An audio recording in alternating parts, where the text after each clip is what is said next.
Hey Vision Chasers, this is Dr. Bird here.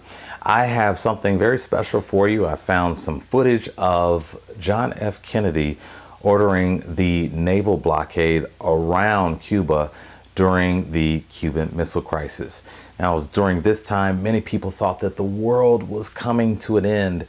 Students were hiding under desks in order to prepare for the coming nuclear attack. So please watch this very interesting footage, and I introduce to you John F. Kennedy. Good evening, my fellow citizens.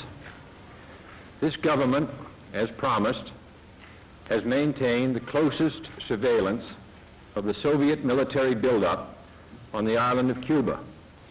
Within the past week, unmistakable evidence has established the fact that a series of offensive missile sites is now in preparation on that imprisoned island.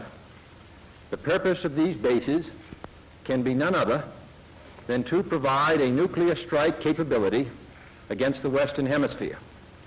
Only last Thursday, as evidence of this rapid offensive buildup was already in my hand, Soviet Foreign Minister Gromyko told me in my office that he was instructed to make it clear once again, as he said his government had already done, that Soviet assistance to Cuba, and I quote, pursued solely the purpose of contributing to the defense capabilities of Cuba, unquote.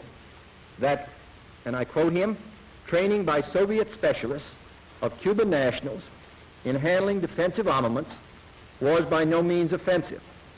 And that if it were otherwise, Mr. Gromyko went on, the Soviet government would never become involved in rendering such assistance, unquote. That statement also was false. Acting therefore in the defense of our own security and of the entire Western Hemisphere, and under the authority entrusted to me by the Constitution, as endorsed by the resolution of the Congress, I have directed that the following initial steps be taken immediately. To halt this offensive buildup, a strict quarantine on all offensive military equipment under shipment to Cuba is being initiated. All ships of any kind bound for Cuba, from whatever nation or port, will, if found to contain cargoes of offensive weapons, be turned back.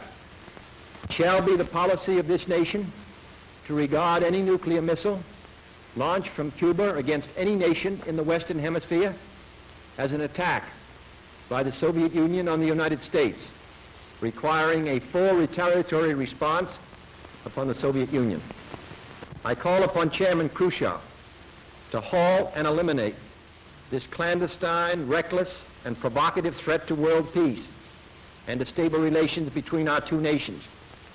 I call upon him further to abandon this course of world domination and to join in an historic effort to end the perilous arms race and to transform the history of man. Our goal is not the victory of might, but the vindication of right. Not peace at the expense of freedom, but both peace and freedom here in this hemisphere, and we hope around the world. God willing, that goal will be achieved.